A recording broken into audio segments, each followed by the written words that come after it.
President Trump shining a spotlight on a major milestone for our veterans.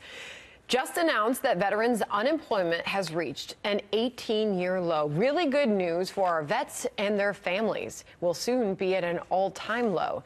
Do you think the media will report on this and all of the other great economic news? That was the president. Let's go to our headliner. Secretary of Veterans Affairs Robert Wilkie joins us. Mr. Secretary, thank you for coming on America's Newsroom this morning.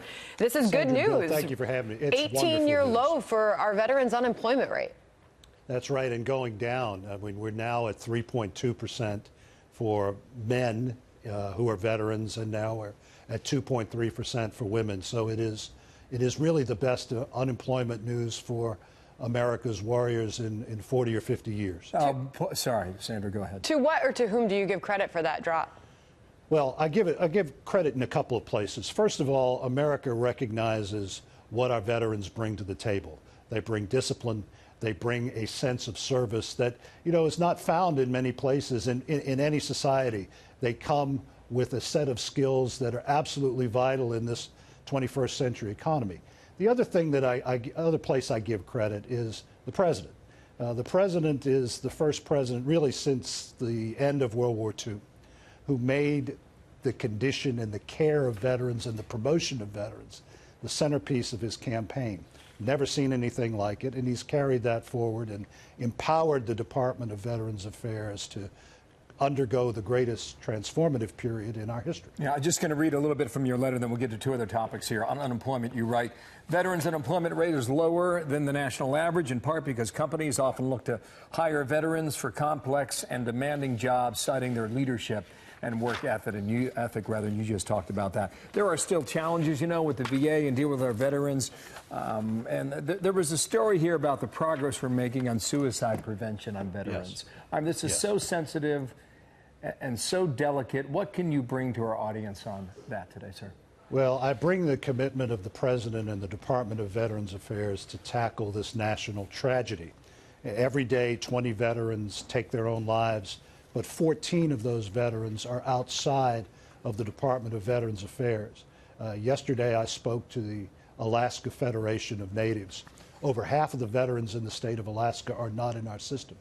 And I asked that group to help us, along with the governor of Alaska, to find veterans and get them into our system and get them the attention that they deserve. But right now, thanks to a presidential executive order, we have in place a transition plan that takes our veterans as they come off of active service and gives them access to our VA programs, our mental health programs. We're even offering those to those who have left the service with an other than honorable discharge. But I also want to say something else. I was involved yesterday in a back and forth with one of our major governmental unions, perpetuating a very dangerous stereotype that this government shutdown will increase the number of veteran suicides. I cut my teeth in the age after Vietnam. I saw the effects of the popular culture that said that our veterans were coming home from Southeast Asia broken and in great trouble, and that was accentuated by movies like Coming Home and The Deer Hunter. I fired back at the unions for saying that. Our veterans, as you said, are out there, they're employed, they're contributing to society, they're not broke. This is not the 1970s when my own father, as a senior officer in the 82nd Airborne Division, wasn't even allowed to wear his uniform off the post in North Carolina back in those days. You clearly feel very strongly about the progress that you are making as the Secretary of the VA. You've penned this piece published on FoxNews.com, Mr. Secretary. The VA is making real progress on suicide prevention for veterans.